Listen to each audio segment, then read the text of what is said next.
అందరికీ నమస్కారం. మీరు చూస్తున్నారు శ్రీనివాస్ వ్లాగ్స్. ఈ రోజు మన ప్రయాణం చాలా ప్రత్యేకమైనది. మనం సందర్శించబోతున్నాము దక్షిణ కాశీగా పిలువబడే ఆంధ్రప్రదేశ్ రాష్ట్రం గుంటూరు జిల్లాలోని చేబ్రోలు గ్రామంలో ఉన్న ప్రసిద్ధ చతుర్ముఖ బ్రహ్మేశ్వర స్వామి దేవస్థానం. పదండి, మన ప్రయాణాన్ని ప్రారంభిద్దాం. చేబ్రోలు గ్రామం ప్రత్యేకత ఏమిటంటే, ఇలాంటి బ్రహ్మ దేవాలయం మన ఆంధ్రప్రదేశ్ రాష్ట్రంలో కేవలం ఒక్కటే ఉంది. భారతదేశం మొత్తానికి గాని చూస్తే ఇలాంటి ఆలయాలు రెండు మాత్రమే. ఒకటి రాజస్థాన్ రాష్ట్రం బీకానీర్ ప్రాంతంలో, మరొకటి మన గుంటూరు జిల్లా చేబ్రోలులో ఉంది. ఈ పవిత్రమైన బ్రహ్మ ఆలయంతో పాటు ఇక్కడ సమీపంలో ఉన్న మరికొన్ని ప్రసిద్ధ దేవాలయాలను కూడా మనం ఈ ప్రయాణంలో దర్శించబోతున్నాము. ప్రతి గుడి ప్రత్యేకతను కూడా తెలుసుకుందాం పదండి. చేబ్రోలు గ్రామం మధ్యలో ఉన్న ఎన్టీఆర్ విగ్రహం సెంటర్ దగ్గరకు వచ్చాక ఎడమవైపు తిరిగి నేరుగా వెళ్ళాలి.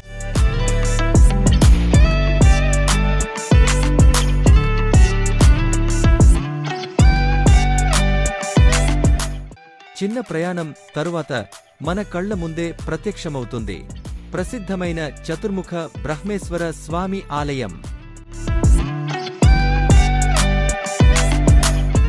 ఈ రోజు మా అదృష్టానికి దేవస్థానం వద్ద సినిమా షూటింగ్ కూడా జరుగుతోంది.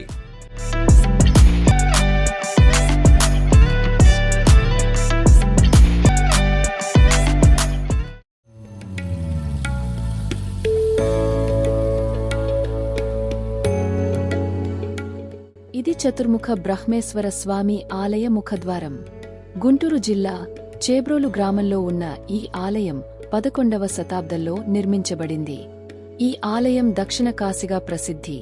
ఎందుకంటే ఇక్కడ బ్రహ్మదేవునికి అంకితమైన స్వామి వైభవాన్ని చూడవచ్చు.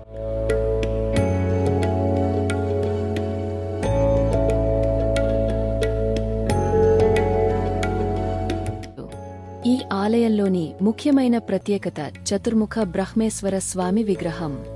ఈ విగ్రహం 4 ముఖాలతో ఉండి బ్రహ్మ, విష్ణు మరియు శివ దేవతల రూపాలను ప్రతిబింబిస్తుంది.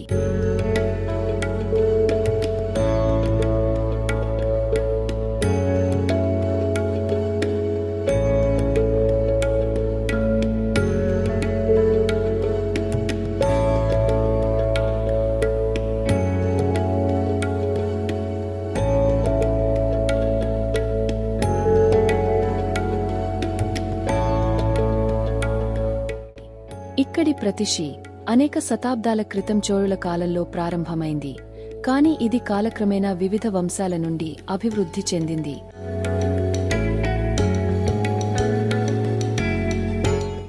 శిల్పకళ మరియు నిర్మాణ శైలి కూడా చాలా ప్రత్యేకం.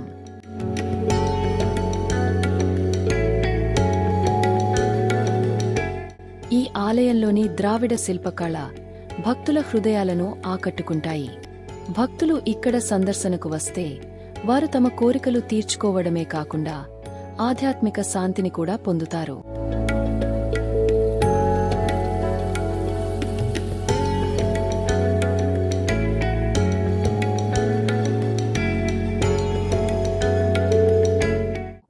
ఈ ఆలయంలో 4 ముఖాలు ఉన్న బ్రహ్మేశ్వర స్వామి విగ్రహం వెలసినందుకు ఇది ఎంతో పవిత్రమైన స్థలం.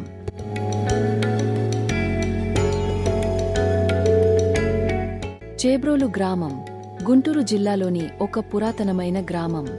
ఈ గ్రామం పూర్వం చతుర్వేది మంగళం అని పిలవబడేది. ఇది ఆధ్యాత్మికతకి ప్రసిద్ధి చెందింది.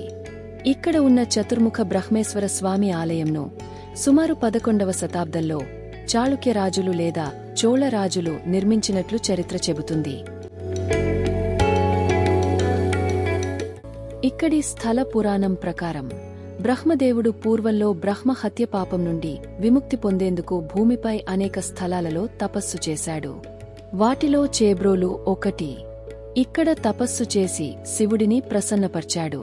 ఇక్కడ వాడుకలో ఉన్న మరొక స్థల పురాణం ప్రకారం 18వ శతాబ్దంలో శ్రీరాజా వాసిరెడ్డి వెంకటాద్రి నాయుడు గారి పాలనలో ఈ ప్రాంతంలో దొంగతనాలు, దోపిడీలు ఎక్కువగా జరుగుతున్నాయి.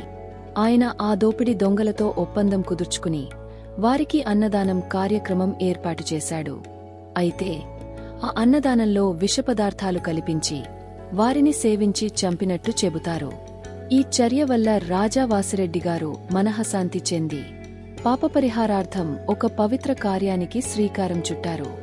అన్నం పరబ్రహ్మ స్వరూపం అన్న భావనతో బ్రహ్మదేవునికి అంకితమైన ఆలయ నిర్మాణం ప్రారంభించారు. బ్రహ్మదేవునికి భారతదేశంలో ఆలయాలు చాలా అరుదుగా ఉండటంతో ఆయన చతుర్ముఖ రూపంలో వెలసేలా ఈ ఆలయాన్ని శ్రీ చతుర్ముఖ బ్రహ్మలింగేశ్వర ఆలయం అని నామకరణం చేసి నిర్మించినట్టు స్థల పురాణం చెబుతుంది.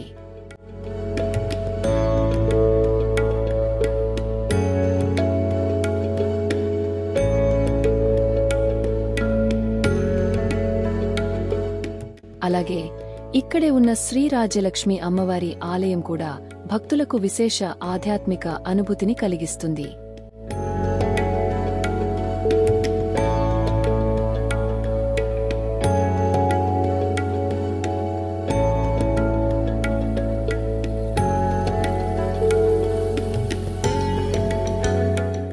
శ్రీవేణుగోపాల స్వామి ఆలయం ఇది గ్రామానికి మరో ఆధ్యాత్మిక కిరీటం లాంటిది. ఇది పురాతన శైలి నిర్మాణంతో శ్రీకృష్ణుని వేణుగోపాల రూపంలో దర్శనమిస్తాడు.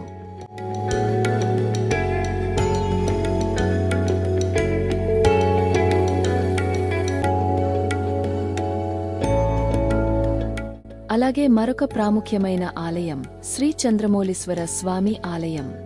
ఇది శివుని మరొక రూపం. ఇక్కడ శివుడు చంద్రమౌళీశ్వరుడిగా భక్తులకు దర్శనమిస్తాడు. చంద్రమౌళీశ్వర స్వామి ఆలయం దర్శించాక ఆలయం వెనుక భాగాన ఉన్న మరో 2 ముఖ్యమైన దేవాలయాలు మనం తప్పక సందర్శించవలసినవే. ముందుగా శ్రీకాల భైరవ స్వామి ఆలయం.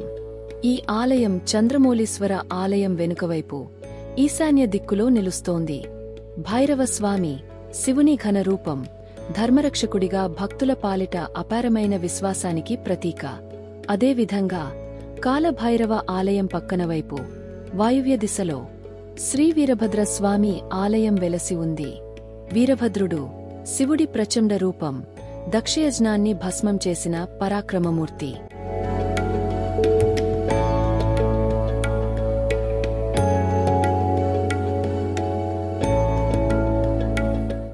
ఇక్కడ ఆయన కోపరూపంలో కాకుండా క్షేమదాయకుడిగా దర్శనమిస్తాడు. బ్రహ్మేశ్వర స్వామి ఆలయాన్ని చుట్టూ ఉన్న దేవాలయాలు యాదృచ్ఛికంగా ఏర్పడినవి కావు. ఇవి అష్టదిగ్బంధన ఆలయాలుగా పరిగణించబడుతున్నవి. ప్రతి దిక్కున ఒక శక్తికేంద్రంగా నిలుస్తూ ఈ పుణ్యక్షేత్రానికి ఆధ్యాత్మిక కవచంగా నిలుస్తున్నాయి. ముఖ్యంగా దక్షిణ దిశలో 2 ముఖ్య దేవాలయాలు మనం తప్పక సందర్శించవలసినవి.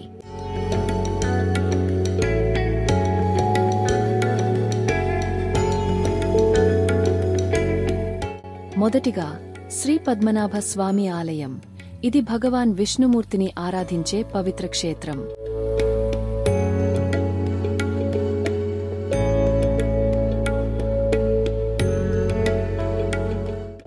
అదే దిశలో మరో దేవాలయం శ్రీ ప్రసన్న ఆంజనేయ స్వామి ఆలయం.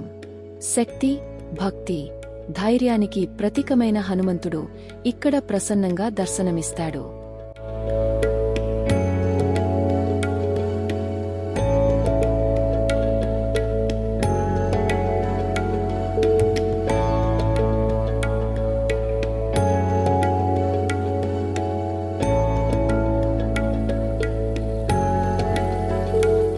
మనం దర్శించవలసిన మరో విశిష్ట ఆలయం అది శ్రీ సోమేశ్వర స్వామి దేవస్థానం. ఈ ఆలయం శివుడి పవిత్ర రూపాలలో ఒకటైన సోమేశ్వరుడికి అంకితం అయింది. ఇక్కడ శివుడు సోమ అర్థం చంద్రుడు మరియు ఈశ్వరుడు అంటే దేవుడు అంటే చంద్రధారి శివుడిగా దర్శనమిస్తాడు. ఈ ఆలయం బ్రహ్మేశ్వర ఆలయానికి సమీపంలోనే ఉండి శైవతత్వాన్ని బలపరుస్తూ భక్తుల మనసుల్లో విశ్వాసాన్ని నింపుతుంది.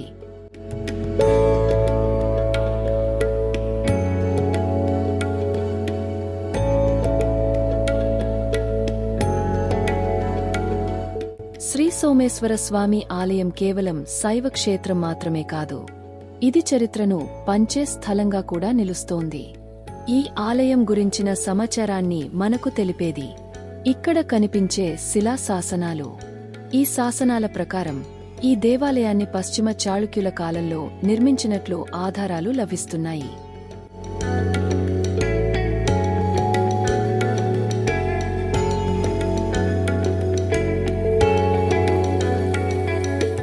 చేబ్రోలు గ్రామంలో ఉన్న శ్రీ భీమేశ్వర స్వామి ఆలయం తన ప్రత్యేక నిర్మాణ శైలితో భక్తులను ఆకర్షిస్తోంది.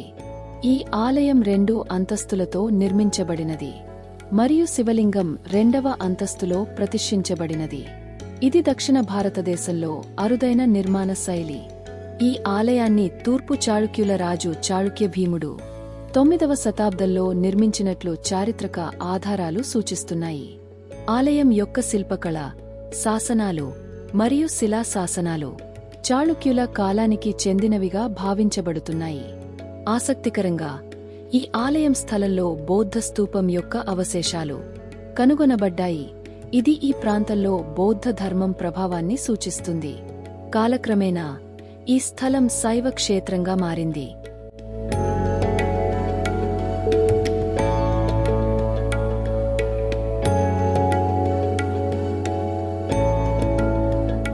చేబ్రోలు గ్రామంలో ఉన్న శ్రీ ఆదికేశవ స్వామి ఆలయం ఒక విశిష్టమైన వైష్ణవ క్షేత్రం.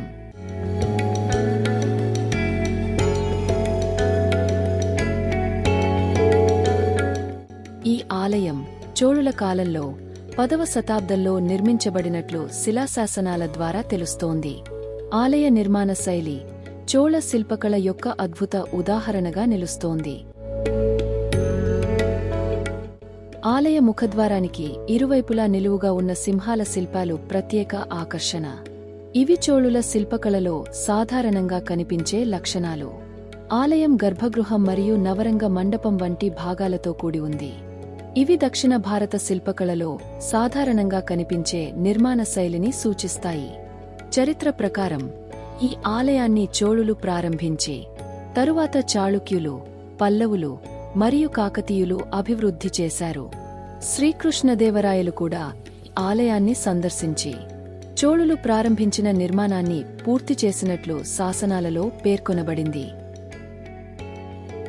మన సంప్రదాయాన్ని, ఆధ్యాత్మికతను ప్రతిబింబించే ఇటువంటి దేవస్థానాలు మన పుట్టిన భూమికి గొప్ప గర్వకారణం.